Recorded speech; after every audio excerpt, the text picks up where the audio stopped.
Hey friends, it is time to shape your mission. So in this video, I'm going to give you the 4 key elements of a powerful mission. So first off, what's important to know is that you should not overcomplicate this too much or procrastinate too much. Your mission is not set in stone. You can always make adjustments and adapt later. And so I will tell you the only 4 elements that matter so that you can make a fast but somewhat educated decision on your first idea for a mission. So your mission is made up of only 4 elements: the who, the what, the why, and the how. So the who is the people that you choose to help.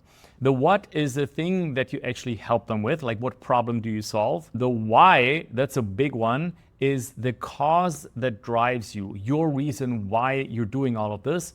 And then the how, that is actually the way that you help people, like yoga, breathwork, mindfulness, calisthenics, or whatever it is that you're an expert in.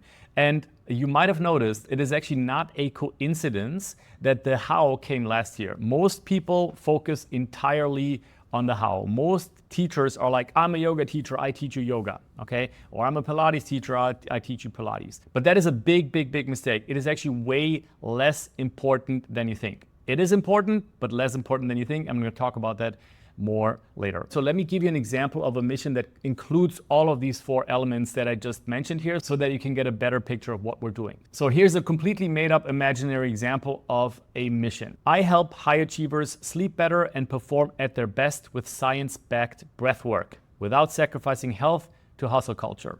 So what do we have here? We have the who, which is high achievers. We have the what, the problem that's being solved to sleep better. We have the why, no more sacrificing health to hustle culture.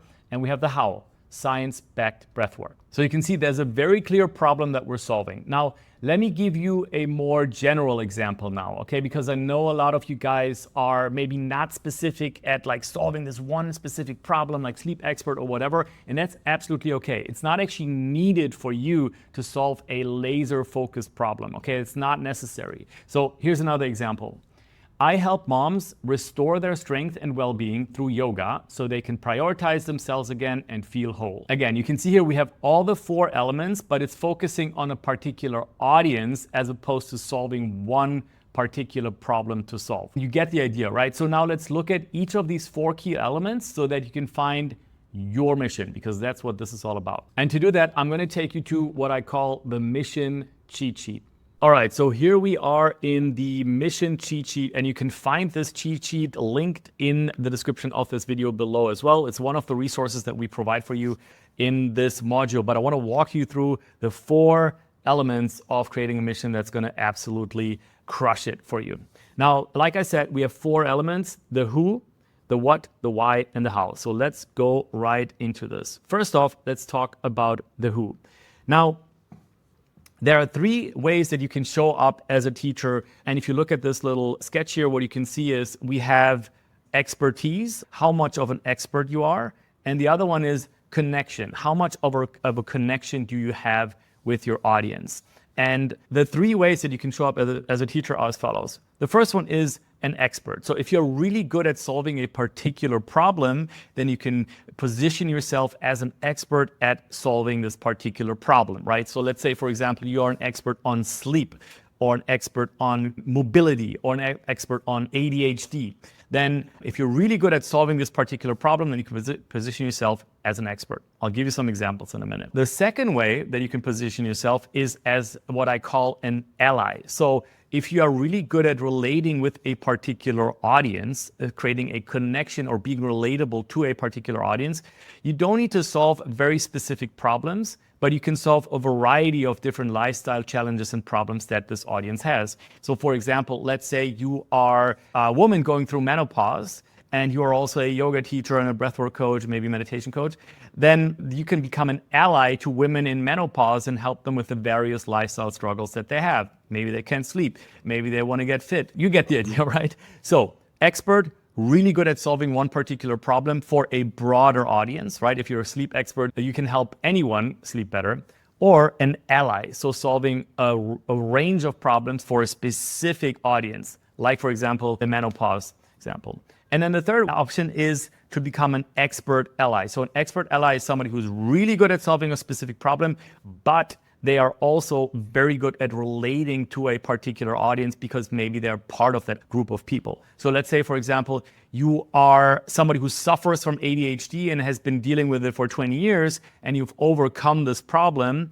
And now you can become an ADHD expert who is also an ally, someone that creates a strong connection with people who suffer from ADHD. So you have the condition, you've overcome the problem, but you're also an expert in it. And so that way you can become an expert ally. Now, what you do not ever, never, ever, ever want to do is to be in this dead zone here, right? Where you don't have an expertise and you're not able to create a connection, because this is what most teachers out there actually do. They're like, hey, I will teach yoga for everyone. I will help anyone get fit. If you do this, you're in the dead zone and you're with the sharks, because this is what 99% of people who are trying to build a personal brand do. And that is the reason why they're not standing out. Now, on the flip side, the great thing is if you do this, if you become an expert, or if you become an ally or an expert ally, you will stand out and be able to surpass 99% of the teachers already. And that's what we're going to help you do. Okay. Now, below here is a table where you can see more details on, okay, what is an ally? What is an expert? What is an expert ally? Now, I'm going to take some more time in this video because it is really important and it's really worth talking about this for a minute. Okay, so let's talk about the ally. So the ally is someone that serves a specific audience with a broad problem. So you must be able to relate with your audience very strongly, be their ally. For example, helping moms stay fit, stay healthy, fit, and stress-free, right? Specific audience, moms, relatively broad things that you solve for them. Healthy, fit, and stress-free. Now, who is this for? This is especially good if you are either a new teacher or a teacher with a strong why, like a strong thing that drives you, right? Who's rooting for their tribe. Great for new teachers. Expertise required is low. Like, it's good for new teachers because you don't need to be an ultra expert at solving one particular problem. It's also good when you just don't have, when you haven't decided yet, or just like unsure of what you want to bring to the table as a teacher. So the similarity level required, like how similar do you need to be to your audience, is medium to high. Like, you need to be able to connect on a personal level with the people that you want to help. So I have two examples here, Bernie Smythe and Margarita Nazarenko. You can check those two creators out on Instagram or YouTube. Then next up, expert. So an expert is someone who serves a broad audience with a specific problem. You must be really good at solving this particular problem, be an expert. For example, helping anyone sleep better. Now, who is this for? This is great when you are very good at or very interested in a specific topic, right? I will show you in a minute also how you can be an expert without actually being extremely experienced with a particular problem, because you can actually do that. Now, expertise required is medium to high. It's great for experienced teachers, but I will also give you a little bit of a loophole where you can show up as an expert, as someone who's focused on one particular problem without having like decades of experience. So here the similarity is low to medium. Like, if you have really deep knowledge or interest in a particular thing, you can literally help anyone who needs help, and you don't need to necessarily be able to relate super well with your audience. So the two examples here are Livin Leggins, who's a mobility expert, and then Matthew Smith, who is a flexibility, also mobility expert. You can check those out as well. Now, the third one, the expert ally. So service a specific audience with a specific problem. So be like them, be an expert, or be both, okay? So example is helping runners recover from injury and run pain-free. So you are a runner yourself, and you have a huge passion for running, and you're also an expert in injury recovery. And so you can basically form that deep connection, but also be an expert at solving one particular problem. Now, this is great when you are good and experienced or passionate about a specific topic and have a strong why. So you are interested in a specific topic and you have a strong why, and you're able to relate to a particular group of people. This one requires high expertise, right? Good for experienced teachers, but also like medium to high expertise, but also medium to high similarity, right? You need to be a deep knowledge and a strong connection with this particular audience that you're addressing. So here are two examples: Jessica McGabe, who is the ADHD example actually, and then Vanya Moose, who is the flexibility mobility coach. Now, keep in mind, guys, keep in mind that there is no better or worse option, okay? All of the three above are excellent options, and there are many teachers that are excelling and absolutely crushing in each of these three categories. So one is not better than the other. Okay, so next up, how can you be an ally? Like, what makes an ally? And there are three ways, essentially, that I'm seeing. So if you say, you know what, I do want to be an ally, but like, how can I position myself? How am I even an ally? What makes me an ally? So one thing is you can share an identity. So demographics, same gender, same age, you know, or same life circumstances. So for example, like you're going through menopause, or maybe, same gender, you're like a 50-plus-year-old man who's a runner or something like this, right? The second one is shared interests. So you share things that you love, such as interests, passion, hobbies, and so on. Examples of that would be like rock climbers, right? Cyclists, creative professionals. If you are like them and you understand them and you know their struggles, like of rock climbers, for example, you know that they need to have a calm mind. You know that they need to have strong grip. You know that they need to have mobility and flexibility. Then you can, become an ally to them and help them with the various problems that they have. And the third one is shared struggles. So you have shared struggle, trauma, transformation. Women in menopause, another good example, actually. ADHD, the example of Jessica McCabe, or people with a specific autoimmune disease, things like that. So these are three ways to be an ally. Now let's look at three ways to be an expert. So the three ways are: you can be an authority, which means that you have a lot of experience solving this problem for others. I would say that's my case. I'm really good at helping yoga teachers build brands, or health and wellness coaches build brands and products and sell more and build businesses. So that means you've accomplished the transformation you promise for other people and maybe yourself. So if you have a lot of authority in doing this for other people, then you would be an authority, right? So who is this for? Experienced teachers with many happy clients. And the way you talk, like how would you show up in that scenario? You would talk with experience, with confidence as an authority, and a lot of proof. That's what I do. A lot of testimonials, sharing stories, case studies, and so on. That's what I did with my clients here at Impact. No, wait, was it? Yeah, so you would basically say, this is what I did with my clients, and here are the results, right? You just drop like your authority here. Second one, the veteran. So let's say you have done it yourself like a veteran. What is it? You've accomplished the transformation you promised yourself. Now, who is this for? This could be for new teachers who have transformed themselves, right? So let's say you used to suffer from anxiety and you used breath work to overcome this. So you are a veteran because you went through the struggle yourself, and you can talk from an authentic place about what has worked for you. So the way you talk is with relatability and with connection and with experience, right? This is what I went through. It was tough, but it changed my life. And if you want to do this too, I'll share how I did it with you. Then the third one is, and by the way, so you can see here, you can be an expert at someone without having created the result for hundreds of other people, because you are a veteran and you've done it yourself, and you can be an expert this way, right? That makes you the expert because you've went through that transformation. Now the second one is the third one is the seeker. Why are they qualified? Because they are learning it right now. So what is this? It means that you are in the process of learning and accomplishing the transformation right now. So let's say, for example, you want to help people learn the splits, but you haven't learned it yourself yet. So you say, hey, over the next 90 days, I'm going to go on this journey of learning the splits, and I'll share all my fails and wins and ups and downs and challenges and everything that I do. And you can accompany me on this journey. People absolutely love this, by the way.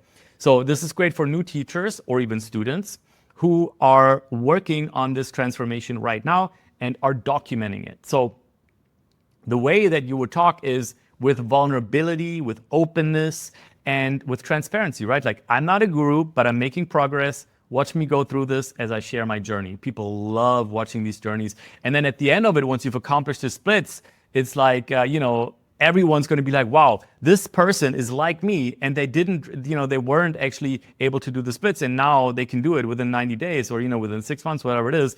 And then they will want to go through that journey as well, because now they can believe that they can actually accomplish it. Okay. Okay, so these are the ways of being an expert. All right, that is the who. Let's move on to the what. Okay, what you help them with. So I like to look at this with the example of, I call this the problem tree. Now, the problem tree is basically a way to look at life and categorize life into different categories. There's also the wheel of life, which I think has 8 categories. I like to keep it simple, and I have 4, which is life can be split up into health, wealth, spirituality, and relationships. So if you are an ally, right, the what you help people with is going to be broader. The problems that you solve are going to be broader. So in this problem tree, you would maybe allocate this at the top here. So let's say, for example, I help women in menopause stay healthy and maximize their potential, right? Health is your category. You could probably go one down maybe as an ally, right? Like mental health, but you don't have to. You could also, what I do is our target audience is movement and mindfulness coaches and yoga teachers, and we help them with wealth. We help them build their business, right? This is our expertise. We are not ultra focused on helping you good at email marketing or, creating viral reels. We do all of these things, but because we know your struggle so well, we're able to relate, and we are your ally. Actually, I'm going to say we're expert allies, actually, because we have experts in all of these different fields. But anyway, you get the idea. So as an ally, this is where you would allocate yourself. Now, as an expert, you go down a few levels. So you can become a mental health expert or an anxiety expert or a strength expert, right? I help you get strong physically and mentally. Or a handstands expert. A lot of examples in Impact that do that. Okay, so you get the idea. This is a way how you can think about, hey, well, what would make me an ally? What would make me an expert? Okay, how do I close this? All right, so just to recap, an ally can help a specific group of people with a wider range of problems. For example, general health or relationships, or even one level deeper like mental health or physical health. And an expert can help a broad group of people with a specific problem. For example, mental health or strength or learning a skill. Okay, next up, the why. The why. So the why is important, guys. So your why is not just a feel-good statement, okay? It's like the North Star that guides everything that you do. It's what attracts people, or actually, it's what attracts the right people to you and what repels the wrong ones. It sounds kind of harsh, like you don't want to people to hate you or be repelled or something, but this is kind of what happens, right? They see your Instagram profile, a lot of people are like, this is not relevant to me. But it will be very relevant to a specific group of people, and they will root and connect even deeper with you. Okay, so it's the reason some people will follow you religiously while others quickly unfollow, and that's exactly how it should be. Okay, so most teachers and coaches struggle not because they lack knowledge, but because they lack clarity on their mission and the why. They try to serve everyone, so they blend in with everyone. Well, they blend in with everyone, right? And as a result, they get ignored. So when you define your why, everything changes. Everything changes, not just for people out there who look at what you do, but everything changes in your head as well. Your content becomes more powerful because it speaks directly to the right people. And even in your content creation, you suddenly have people in mind, and you have a cause and a why in mind that drives you and energizes you and gives you intention and inspiration. Your audience is going to start to trust you because they see what you stand for, and your business is going to grow faster because your message is clear and specific and magnetic. So your why is what makes people choose you over anyone else. And this is the question that we get all the time. Why would anyone listen to me? Why would anyone listen to me when there are all these gurus and other people? And it is because of your why, okay? It's not just about what you do, it's about why you do it. Now, thinking about your why, I'm going to give you 5 options of whys that you can consider and think about yourself. Because the first thing that I hear you say is, well, but I don't know I don't have a why. You definitely have a why. You definitely have a why, my friend. Okay, so let's look at these. The number one is an unsolved problem. So there's a challenge or a gap in your industry that nobody is addressing. Okay, so example, making stress management practical for people who struggle with traditional meditation techniques but still need effective solutions, right? So a problem that nobody's tackling out there is that the reality is that people cannot meditate because, the traditional meditation techniques are just not working for them, right? Injustice or stigma, that's actually one of my favorites. A societal issue that a group faces and you want to change. So let's go back, for example, to the menopause example. We have a member at Impact Academy who talks specifically about helping women with menopause, and the stigma and the injustice that she wants to solve is ageism, right? People being discriminated for their age and also for their gender bias and everything, all the stigma that comes with menopause being a bad thing, apparently, which she says is absolutely not true. And that is the stigma that she wants to resolve, right? Another example here is making fitness accessible for plus-size individuals who feel excluded from mainstream fitness spaces, right? They're too ashamed to go because they're overweight or something like that. Next up, personal transformation. So that is another type of why, like a struggle you overcame that you now help others with. What better story to tell than your personal transformation, right? Like, guys, I know exactly what you struggled with, and that's what I struggled with too, and I don't want you to feel this anymore. I have found a way to overcome this, and that is my why. I don't want people to feel like I did and to struggle with the things that I did, okay? So let's say you struggled with burnout and found balance and now help others to do the same. Number 4, passion and obsession. So something you deeply love and can't stop talking about. Let's just say you are so into okay, what can I think of? What are you into? Handstands. I just freaking love the handstands and I want everyone to know about this and learn this because it's actually way easier than everybody thinks, So for example, actually another example is teaching breathwork because you spent years exploring how it transforms energy, focus, and emotions. I love breathwork actually. Sometimes I wish I was a breathwork coach. Anyway, so the last one is future vision, a big picture change you want to see in the world. So you believe wellness should be science-based and not full of myths. So you teach evidence-backed practices. It's just one example of a future vision. So think about when you go into creating your mission, think about what are the unsolved problems that you care about? What is an injustice or stigma that you care about? Your personal transformation. What are you passionate and obsessed about? What is like a future vision of the world that you would like to see? And that is your why. So lastly, let's talk about the how. How do you help them? Now, the how, I mentioned it earlier, is, of course, it's important how you help them. It's important the actual thing that they will do in order to get the outcome that they desire is important. But if you talk too much about the how, let's say you are an Ayurvedic practitioner and Ayurveda is your thing, right? And you just talk about Ayurveda, right? Then you're only addressing the people that already know Ayurveda. But what you want is you want to talk about the actual benefits that it gets first. You want to talk about, to be honest, I have absolutely no idea about Ayurveda, so I don't know why I use this example. But let's say it helps people just like finally, get rid of inflammation in their body, right? So talk about that, right? Talk about the symptoms and the pains that people have, the allergic reactions or whatever it is, right? And the inflammation, like this is something they want to get rid of. And then Ayurveda is the modality, the way that gets them there.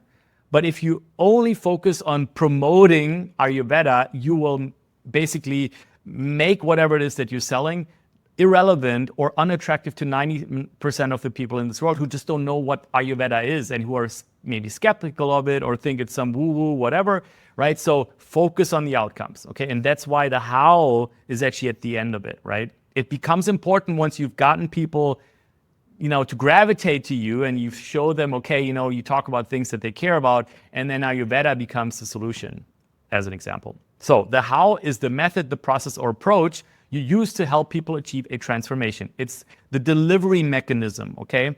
It includes your method, so the modality, the techniques, the frameworks that you use, like yoga, strength training, mindset coaching, Ayurveda, and the step-by-step processes and the format and all that, right? However, the how is not the most important part of your mission.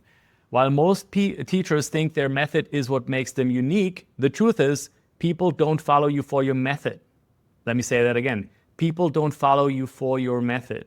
They don't follow you for yoga.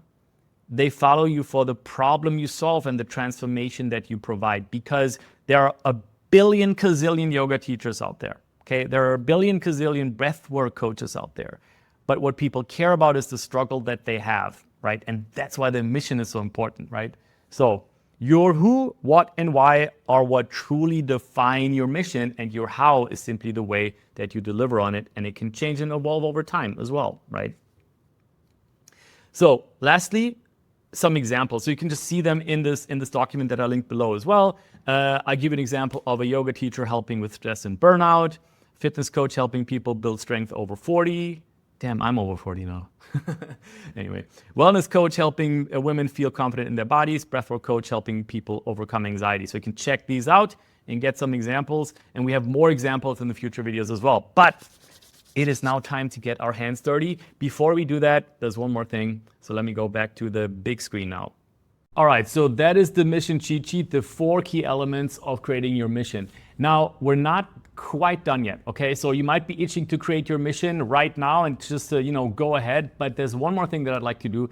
I would like to tell you about the 3 golden rules of creating a mission. And these are important because there are 3 factors that I really want to stress and that you take with you before you go on creating your own mission. So there are 3 things that you need to keep in mind when you create your mission. Do not, I repeat, do not ignore these, my friend, okay? You've already heard me talk about this, but these are really, really important, so I want to stress this again for you guys. Now, before we do this, I would like to take a deep breath together, okay? Let's take a break because we've been talking about this stuff a lot, and let's take a deep breath, okay? So close your eyes, take a deep, deep breath in.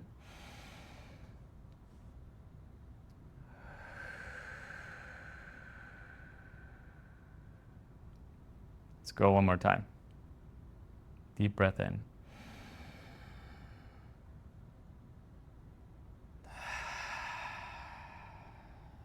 Last one.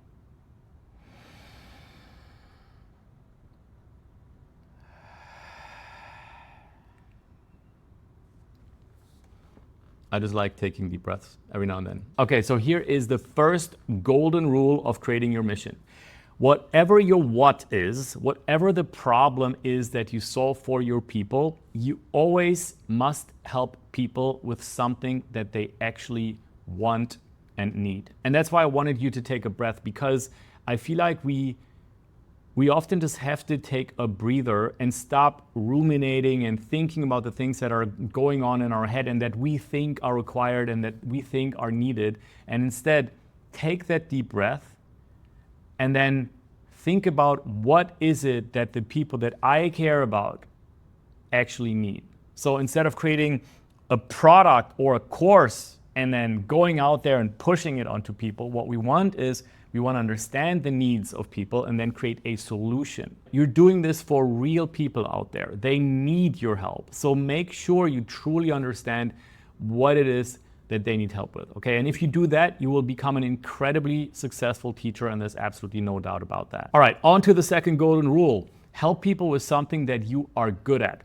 Now, I understand that not everyone is a 10 out of 10 guru, right? And you do not have to be. You can be a 3 or a 4 or a 5 out of 10, okay? If you're 4, you can teach 3s. If you're 3, you can teach 2s, right?